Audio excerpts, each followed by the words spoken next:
मुझे कैसे भी नौकरी चाहिए, हर कीमत पर। ये है लैरी डेली, इस म्यूजियम का नया नाइट गार्ड। ये तो मामूल लग रहा है।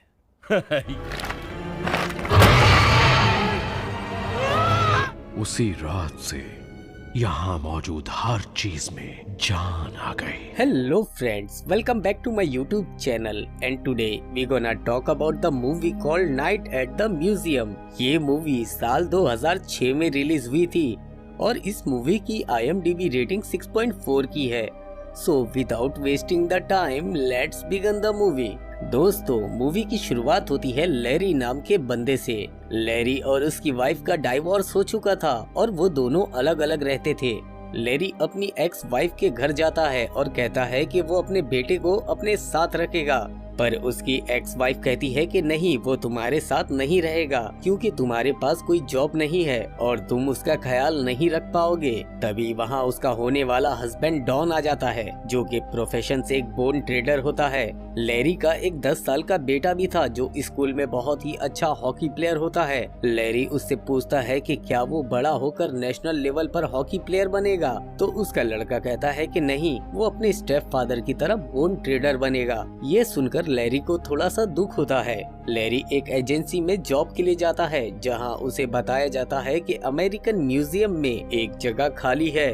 उसके बाद वो वहां जाता है तो उसकी मुलाकात वहां रेबिका से होती है, जो कि म्यूजियम के अंदर एक गाइड होती है। और वहीं लैरी की मुलाकात म्यूजियम के मैनेजर, जिनका नाम मिस्टर मैकफी होता है, उनसे होती है। वो उसे जॉब के लिए रख लेते हैं और उसे मिस्टर सेसिल से चाबी लेने के लिए कहते हैं। लैरी मिस्टर सेसिल से मिलता है और कहता है कि वो यहाँ जॉब के लिए आया है। सेसिल उसे बताते हैं कि ये जॉब एक सिक्योरिटी गार्ड की है और म्यूजियम के हालात ऐसे नहीं कि वो एक वक्त में 2 गार्ड अफोर्ड कर सके, इसीलिए तुम्हें रात में ड्यूटी करनी होगी। और कुछ देर सोचने के बाद लैरी उनसे चाबी ले लेता है और उसके बाद रात होती है और म्यूजियम में बिल्कुल सन्नाटा हो जाता है। वक्त गुजारने के लिए लैरी उल्टी सीधी हरकतें करने लगता है। तभी उसे किसी चीज की आवाज आती है और जैसे ही वो देखता है वो डायनासोर का कंकाल होता है जो कि जिंदा होता है। और जैसे ही वो लैरी को देखता है वो उसकी तरफ बढ़ता है। ये देखकर लैरी तेजी से टेबल के नीचे आकर छुप जाता है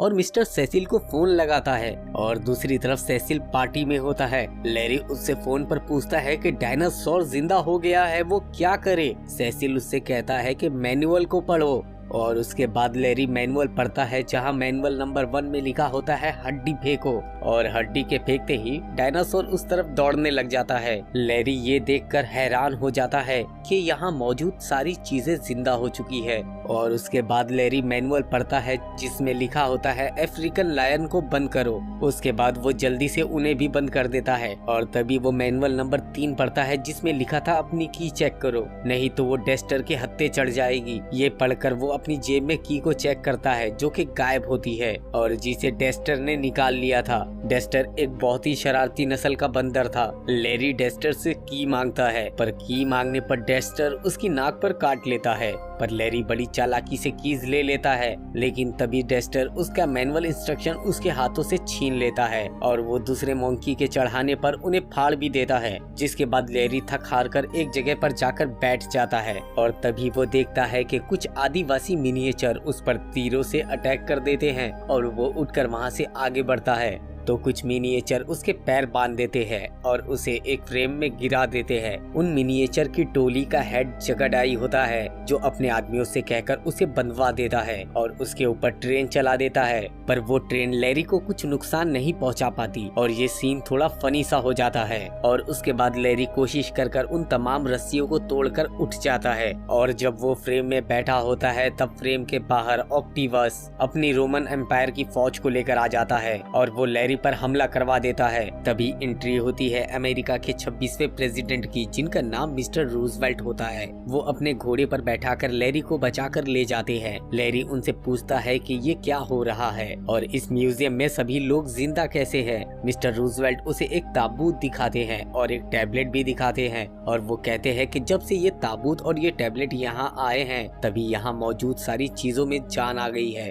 और वो उसे कहते हैं कि अब ये तुम्हारी जिम्मेदारी है कि यहाँ यहाँ से कोई भी एग्जिबिट बाहर ना जा पाए, नहीं तो सूरज की रोशनी उसे राख कर देगी। और सुबह होने से पहले ही म्यूजियम में मौजूद सारी चीजें अपनी जगह पर सेट होने लगती है। अगली सुबह लैरी मिस्टर सेसिल से मैनुअल की एक और कॉपी मांगता है जो कि डेस्टर ने फाड़ दी थी। सेजिल उससे कहता है कि उसके पास एक ही कॉपी थी। उसके बाद लैरी रेबिका से भी मदद मांगता है जो कि म्यूजियम की गाइड होती है। वो उसे कहती है कि वो म्यूजियम में मौजूद लाइब्रेरी की बुक्स को पढ़े। और लैरी जब बुक पढ़ने लगता है तब बुक के अंदर लिखा होता है कि एटिलाट्रोस के लोग अपने दुश्मनों के टुकड़े कर डालते हैं और वो लोग मैजिक के भी काफी शौकीन होते थे। और उसके बाद लैरी म्यूजियम में मौजूद सारी चीजों से रिलेटेड ज्यादा से ज्यादा इंफॉर्मेशन कलेक्ट करता है और वो रात के लिए पूरी तरह तैयार हो जाता है। रात को लैरी डायनासोर की हड्डी को एक रिमोट कंट्रोलर की गाड़ी से बांध देता है और कंट्रोलर की मदद से गाड़ी को दूर भेज देता है। और उसके बाद आदिवासी लोग जो कि आग लगाने की कोशिश करते हैं वो उन्हें एक लाइटर दे देता है जिससे वो आग जलाते रहे। और उसके बाद लैरी जगह डाई और ऑक्टिबस के बीच में भी सुलह कराने की कोशिश करता है। और उसके बाद लैरी स्कल आइलैंड को भी बबल गम देता है। और ये काम खत्म करने के बाद लैरी अफ्रीकन चैम्बर में पहुंचता है और गेट को लॉक कर देता है। और आज वो डेस्टर को चालाकी से बेवकूफ भी बना देता है और उसे नकली की पकड़ा देता है। मिस्टर रूजवेल्ट लैरी को ड्यूटी पर देखकर काफी खुश हो जाते हैं। लैरी देखता है कि मिस्टर रूजवेल्ट सकाजीविया को दूरबीन से देखते हैं और वो ऐसा रोज करते हैं। लैरी उनसे कहता है कि उन्हें जाकर उससे अपने प्यार का इजहार कर देना चाहिए। और आगे जाकर वो एटिला ट्रैक के लोगों को मैजिक दिखाता है, लेकिन वो लोग उसकी ट्रिक को भाप लेते हैं और उसे पकड़कर उसकी चीर फाड़ करने लग जाते हैं। और तभी वहाँ पर हाथी आ जाते हैं और हाथियों को देखकर एटिला ट्रैक के लोग भाग जाते हैं। और आगे जाकर लैरी देखता है कि सभी जानवर आजाद हो गए हैं। तभी वो अपनी चाबी को ढूंढता है और वो देखता है कि शरारती डेस्टर ने चाबी चुरा ली थी।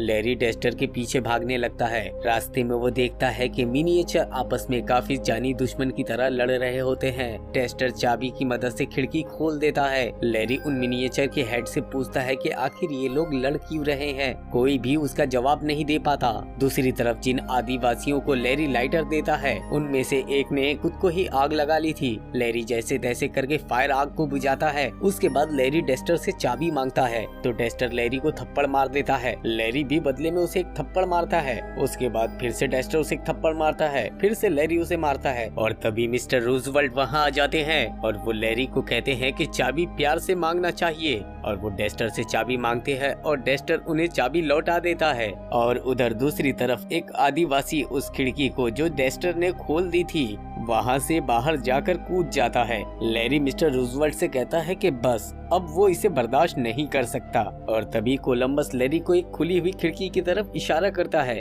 और तब लैरी देखता है कि एक आदिवासी बाहर की तरफ खड़ा है और सुबह होने वाली होती है। ये देखकर लैरी घबरा जाता है और उसकी तरफ जाता है, लेकिन तब तक सूरज की रोशनी उस पर पड़ जाती है और रोशनी के पड़ते ही वो राख बन जाता है। ये देखकर लैरी को काफी दुख होता है। और अगली सुबह म्यूजियम का मैनेजर म्यूजियम की ऐसी हालत देखकर उसे जॉब से निकाल देता है, लेकिन लैरी उनसे एक और चांस मांगता है। उधर दूसरी तरफ ये सब लैरी का बेटा निक देख लेता है और ये देखकर वो अपसेट हो जाता है कि उसके पिता को जॉब से निकाल दिया गया है। लैरी जब निक से मिलने जाता है तो निक उससे कहता है कि आपको जॉब से निकाल दिया गया है। लैरी उससे कहता है कि ऐसा तुमसे किसने कहा, और ऐसा तो कुछ भी नहीं है। लैरी उसे म्यूजियम में ले जाता है जहाँ म्यूजियम बंद होने का टाइम हो जाता है। वहाँ उसे रेबिका दिखती है जो कि सकाजीविया के फ्रेम के आगे खड़ी होती है। वो लैरी से कहती है कि वो बहुत सारी चीजों पर रिसर्च कर रही है और उसकी रिसर्च सकाजीविया पर आकर रुक गई है। लैरी उससे कहता है कि तुम उससे खुद क्यों नहीं पूछ लेती हो।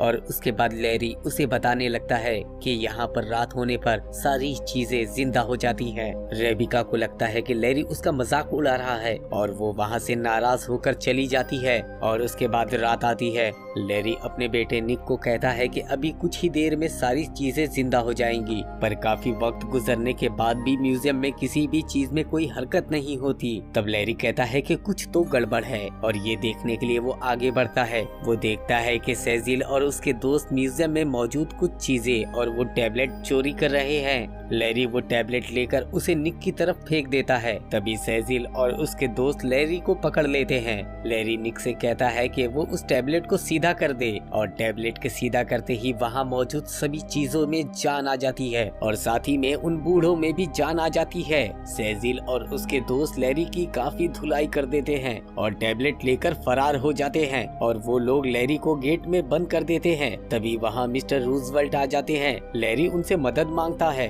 वो लैरी से कहते हैं कि अपनी मदद खुद करो और तब लैरी अकमेंड्रा को जगा देता है और जब वो अपनी प्लेट मांगता है तो लैरी कहता है कि वो तो चोरी हो गई। वहीं दूसरी तरफ डेस्टर बैक गेट खोल देता है जहाँ से सारे एनिमल बाहर निकल जाते हैं। उसके बाद वो लोग देखते हैं कि म्यूजियम में चारों तरफ अफरा तफरी का माहौल है। सब लोग आपस में लड़ रहे हैं। एंटीला ट्रैक के लोग लैरी को देखकर उस पर अटैक करने के लिए आते हैं। तब लैरी भी चिल्लाता हुआ उनकी तरफ दौड़ लगा देता है और तभी फेरो उसे बताता है कि वो लैरी को चीरना चाहते हैं, मगर लैरी की बातों से उनका हेड इमोशनल होकर रोने लगता है। वो लैरी को गले लगाता है। लैरी सबको समझाने की कोशिश करता है लेकिन कोई भी उसकी आवाज नहीं सुनता। तभी बबल गम वाला स्कल आइलैंड जोर से चिल्लाता है और उसके बाद सब के सब लोग स्टॉप हो जाते हैं। लैरी सबको बताता है कि फेरो की टैबलेट चोरी हो गई है जिसकी वजह से वो सब लोग जिंदा होते हैं। कोई उसे चुरा कर ले गया है और सबको मिलकर उस टैबलेट को हासिल करना होगा।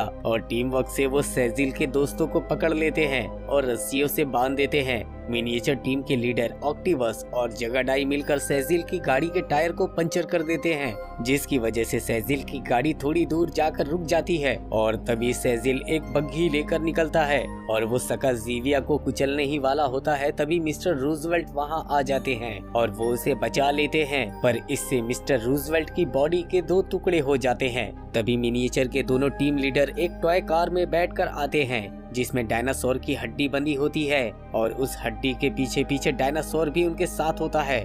लैरी मिस्टर रूजवेल्ट से उनका घोड़ा मांगता है और मिस्टर रूजवेल्ट उसे अपना घोड़ा दे देते हैं और उधर दूसरी तरफ हड्डियों का पीछा करते डायनासोर, निक और अकमेंड्रा भी सेजिल का पीछा कर रहे थे। तभी मिनिएचर की टॉय कार बर्फ से टकराकर ब्लास्ट हो जाती है। लैरी अभी भी सेजिल के पीछे होता है और वो सेजिल को रुकने के लिए कहता है लेकिन सेजिल उसकी नहीं सुनता। तब लैरी के सीक्रेट वर्ड बोलने पर घोड़े खुद ब खुद रुक जाते हैं और घोड़ों के अचानक रुकने से मिस्टर सेजिल दूर जाकर गिर जाता है। लैरी उनसे वो टैबलेट ले लेता है। दूसरी तरफ सकाजीविया ने मोम पिघलाकर मिस्टर रूजवेल्ट को जोड़ दिया था। लैरी फेरो का टैबलेट उसे वापस कर देता है और सुबह होने वाली थी। तभी फेरो कोई मैजिकल वर्ड कहता है और वो टैबलेट चमकने लगती है और सारी की सारी चीजें म्यूजियम की तरफ लौटने लगती हैं और ये सब सीन रेबिका अपनी आंखों से देख लेती है और उसे यकीन हो जाता है कि लैरी ने सच कहा था। वो लैरी के पास म्यूजियम में आती है और वो सकाजीविया को अपनी आंखों से जिंदा देखकर काफी खुश होती है।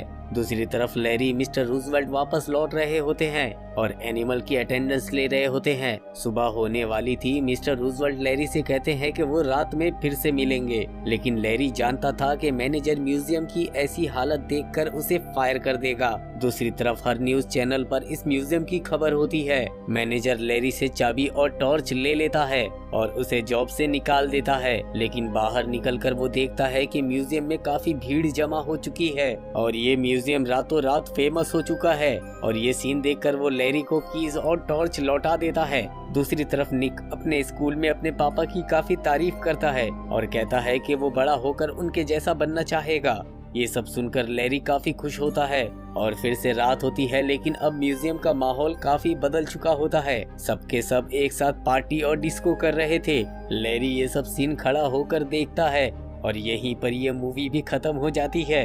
अगर आपको ये वीडियो पसंद आए तो वीडियो को लाइक, चैनल को सब्सक्राइब और हाँ, बेल आइकन के बटन को दबाना ना भूलें।